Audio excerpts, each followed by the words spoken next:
Hi, everyone, and welcome to another edition of Shop Talk Park Slope. I'm Nikki Thomas, licensed associate real estate broker with the Corcoran Group, and I am super excited to have Serene, who is one of the owners of Leroy's Place, which is just like such a fun shop. So actually, I mean, Serene, let's just kick it off with you telling people what is Leroy's Place, because it is something special. It's very unique. So Leroy's Place, we like to call ourselves, we are a monster store.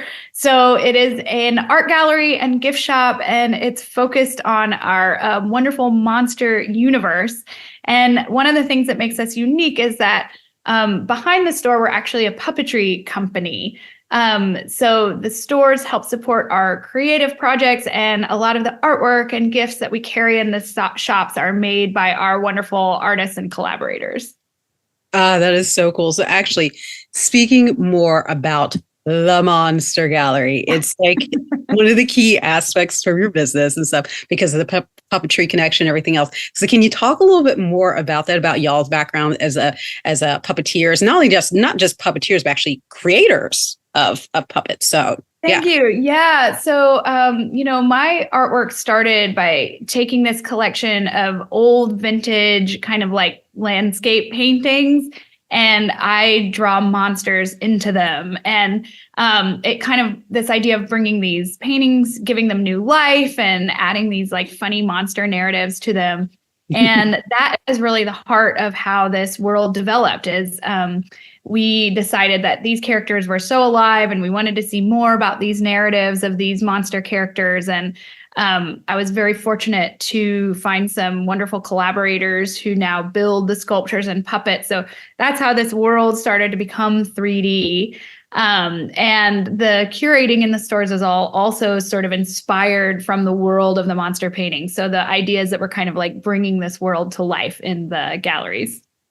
that's interesting because it's like you said, the monsters, they emerge from the paintings and now they live in your shop. Yes, it's possible that they come to life and have dance parties at night while we're not there. And it's like, now you're going to have to hire someone to shoot that, right? Exactly.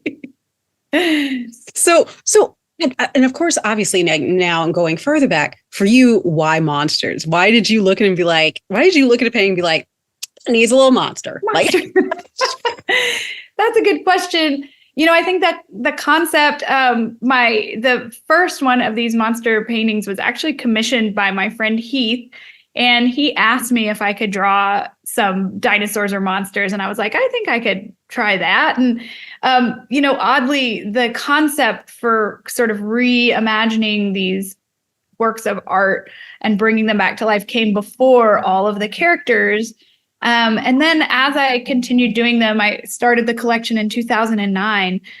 Since then, it's been so fun to challenge myself with creating new monsters and kind of bringing these like fun narrative elements into the painting. So it really has been a journey. I never set out like, oh, I'm going to open a monster store. It's kind of developed over, a really long time and a lot of collaborative effort. No, that's really cool because definitely whenever I have been in the shop and have seen the monsters and everything, like I very much, because growing up, I was a huge fan of Jim Henson, of course, like who wasn't, right? But especially the Dark Crystal and especially Labyrinth, right?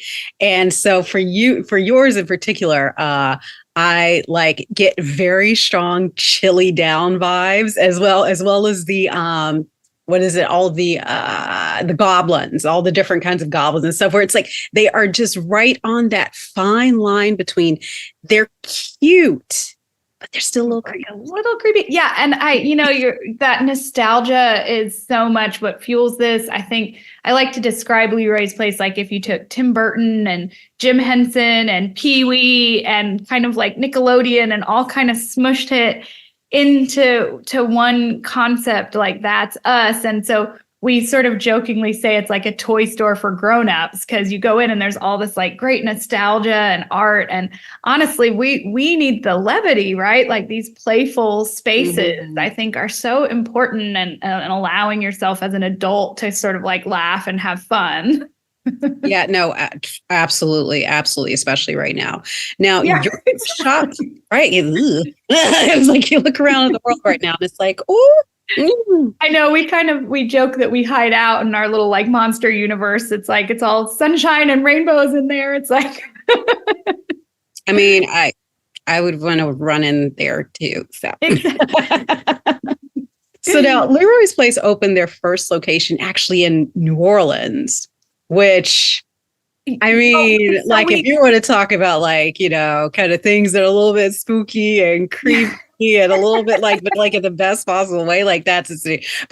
And you know, but New Orleans, pretty darn far from Brooklyn. So what made you decide like, oh, we're going to come to Brooklyn and do this? Like, did you guys end up moving here? Were you there Yeah, first? so it was actually a little. It was actually switched. So I had lived in New Orleans, and I had built a collaborative friendship with my dear friend Jacques Dufour, who builds all the sculptures and puppets. And then I had a son, and my family moved back to New York, and we actually opened our first store here in Brooklyn. Oh, so this one's the first one. Brooklyn was the first one, even though a lot of the development work of the puppetry had happened in New Orleans.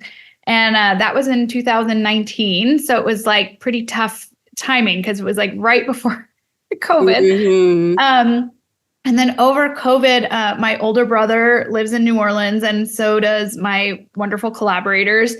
And over COVID, we kind of were faced with a choice and decided to kind of double down. And I went into business with my older brother, and he now runs the New Orleans location. So that was one of those kind of crazy COVID decisions where spaces became available that never were available. And there were some like deals that were, you know, good terms for lease agreements, kind of that end of COVID time. And so we kind of had a moment to decide if we were going to like double down and take advantage of it.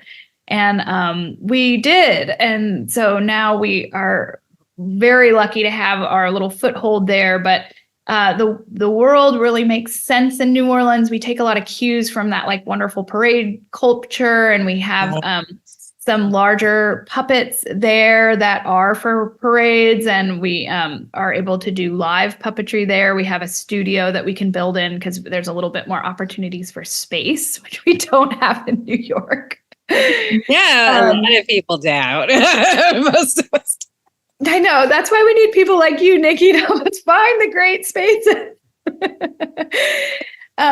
Yeah, so you know, they are kind of the same business, and at the same time have kind of different identities and different trajectories. So I feel very lucky to get to operate in both cities because I love them both.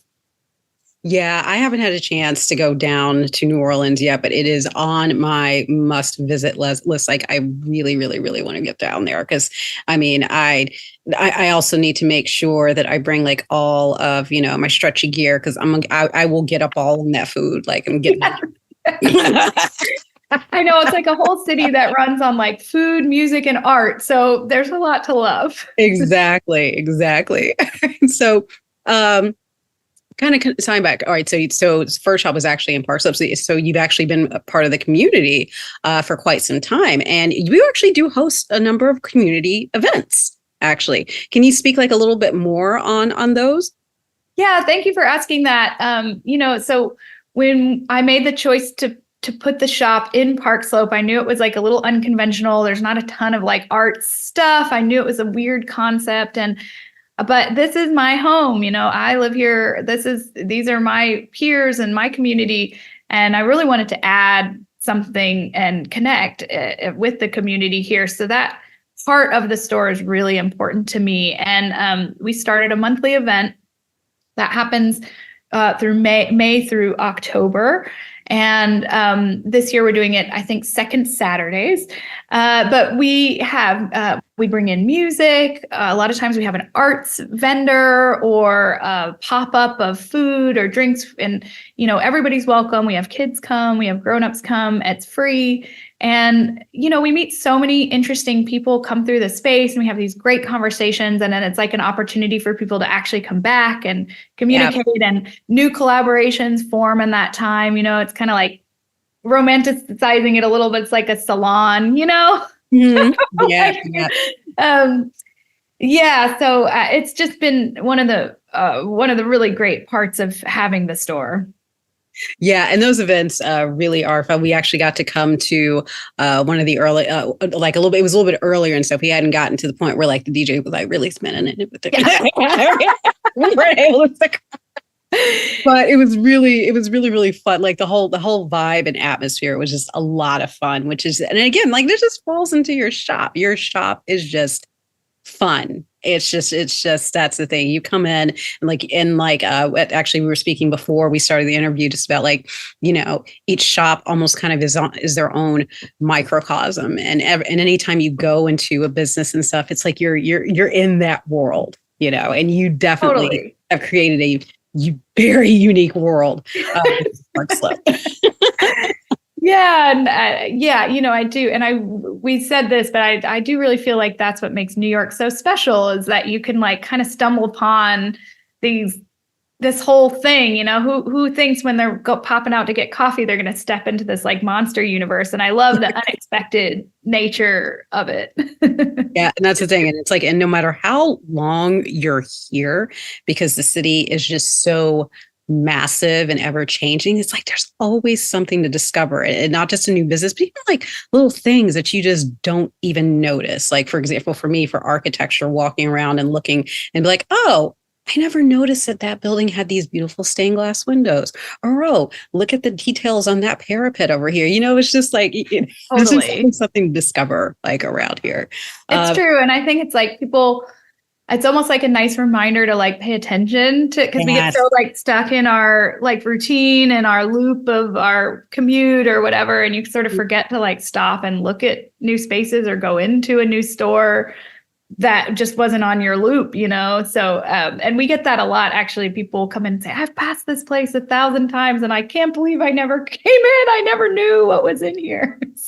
Yeah, I think my husband, the first time we walked around, I was like, or rather the first time we came from a shop, my husband and I were going for a walk, and him being eagle eyes that he is in terms of, because he's always on the lookout for just things, but especially anything kind of artsy. He's like, ooh, what's that? We're going in there. Oh, I love that. Oh my gosh, I love him for that. Like, oh, we're going in there. Yeah. Yeah, well, I think people are not sure if it's like a kid space or, there's so much kid focused stuff and, kids are welcome at Leroy's place, but it really is, it really is for grownups. It's got all that nostalgia and the art. And I think we need more playful spaces like that. So it's, but yes. I do love my kid. I have a few kids in the neighborhood that I just adore.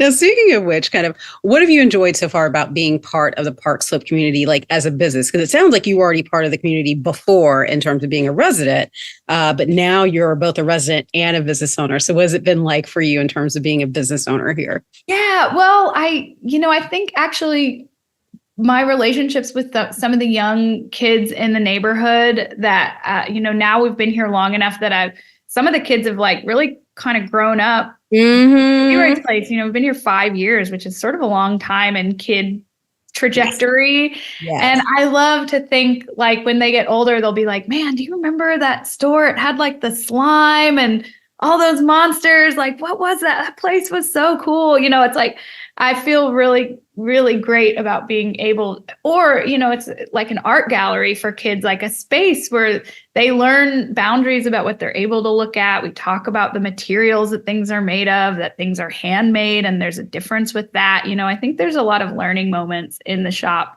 in introducing art to children. And so I feel like we've been able to do that with a lot of the kids in the neighborhood. And I feel really good about that. And I just love my relationships with the families who are regulars that pop in. Oh, that's really, really great. It's really great. All right. So now, okay. So now that because actually before, like, how long have you been in Park Slope, like kind of all told yourself personally? We've been here for 5.5 years. So I actually really kind of moved in and got this shop going pretty quickly. And I have to say, I had a really great luck with my landlord. He was really looking for somebody to do something unique in the space. He really didn't, he was actively trying to find something that wasn't just like another cell phone store or whatever, and trying to find something that added. So that was a very lucky interaction. So I found that pretty quickly and was able to get going. But I have a 6-year-old now, so having him start school and being part of the community in that way has really kind of changed my relationship with the neighborhood. Oh, yeah. Yeah. Oh, yes. Like in terms of like your orientation and like what sorts of things get your, yeah, kids. So, yeah. So I guess kind of like to wrap up the interview and also to potentially put you on the spot a little bit. What are some of your favorite businesses here in the neighborhood that you just really love popping in? And you don't have to list all of them, just a couple. So look, folks, if Serene doesn't list you, it's not that she doesn't love you. It's just So this is a sort of an easy question for me because my husband is actually a chef and just opened a restaurant in May in Gowanus, which is close enough, which is called Cafe Mars. And it has it has a similar kind of like playful, fun vibe. Once you go into both, you'll be like, oh, I can't believe, like, of course, these are. Yes, like, well, yes. So I'm very proud of him. And it was a long time coming. That was actually why we moved back to New York, was because he had the opportunity to do this restaurant. So that is my number one. But we have a couple other great neighbors in the neighborhood on 7th Ave that we have connections with. Psychic Records is one of them. And he actually, we partner with them for our parties in the summer, which is really fun. They bring their vinyl DJs and they're just really sweet people. And actually High Society across the street has made really an effort to be a great community member and lending a hand and reaching out and trying to be part of the community. So I will shout them out for that because they really did make an effort. Well, that's great. That's great. Yeah, no, there's a lot of great businesses like on 7th Avenue as well. That's the thing. It's like the major avenues, both like 5th and 7th are just great stretches in terms of just like from end to end, in terms of the businesses and the restaurants and all the other stuff. It's just like, honestly, I think like I kind of joke to myself, I'm like, God, there's so many where like if I could probably do this series for like another 10 years and not get It's true. And I'm so happy to see some of the neighborhood coming back to life. It's like we lost so many great businesses during COVID and it was like so heartbreaking. And then to kind of see new businesses having an opportunity to like do their thing. It like, I feel like there's a lot of life coming back into our little stretch of 7th Ave, which is like very exciting to see. Yeah, because the way I see it is this is that every business that says, oh, we're now in our 20th, 25th, 35th year. They were all in their first year at some point.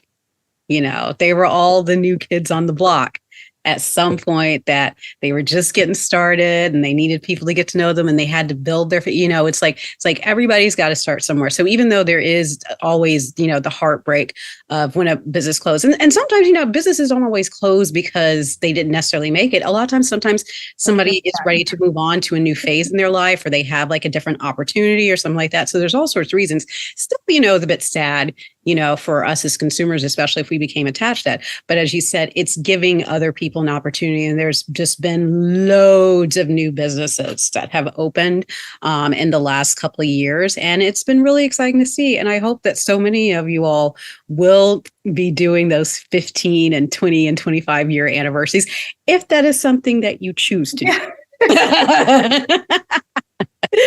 Yeah, well, certainly every year is a milestone. And we're just so grateful to have the opportunity to have the space. It's so cool. All right. Well, again, Serene, thank you so much for taking time out of your definitely busy day. Because I mean, I don't know if y'all know, because actually, first of all, I'm going to have you shout out your Instagram account so people can follow you. But you got a big old following on Instagram. So between that and all that other stuff, like, they're busy doing stuff. So what's your Instagram? Thank you. Yeah, it's just Leroy's Place, all one word, on literally every platform. It's on Instagram, Facebook, TikTok. We do them all. And actually, we share a lot of our behind the scenes work, building the puppetry and developing our narratives. Right now, we have a full length live puppet show being developed in New Orleans, which is really exciting. So all of that kind of creative behind the scenes stuff is on our socials. So it's a pretty fun follow. And we just launched a brand new website, leroysplace.com. And we have more of our commerce and a lot of this like storytelling on there too. All right. Awesome. And can you give folks your physical address here in Brooklyn? Yes, it's 353 7th Avenue. It's in between 10th and 11th Street in Park Slope. Yeah. Oh, that's right. Yeah, that's right. Because y'all are right around the way from Winter and their fabulous monkey. Yes, you can get there. Yes, I know. They don't need any shouting out because everybody knows that they're sourdough. Oh my gosh, it's dangerous that we're right there. I know. It's like, Winter, we love you. You don't need a shout out. But anyway. I know, they are kind of the best. All right. Thanks again so much, Serene. It was wonderful, wonderful chatting with you. Yeah, thank you. All right. And thank you so much, folks, for joining us for this edition of Shop Talk Park Slope. I've been, well, not been, still am, Nikki Thomas, licensed broker. I will see you next time. Bye.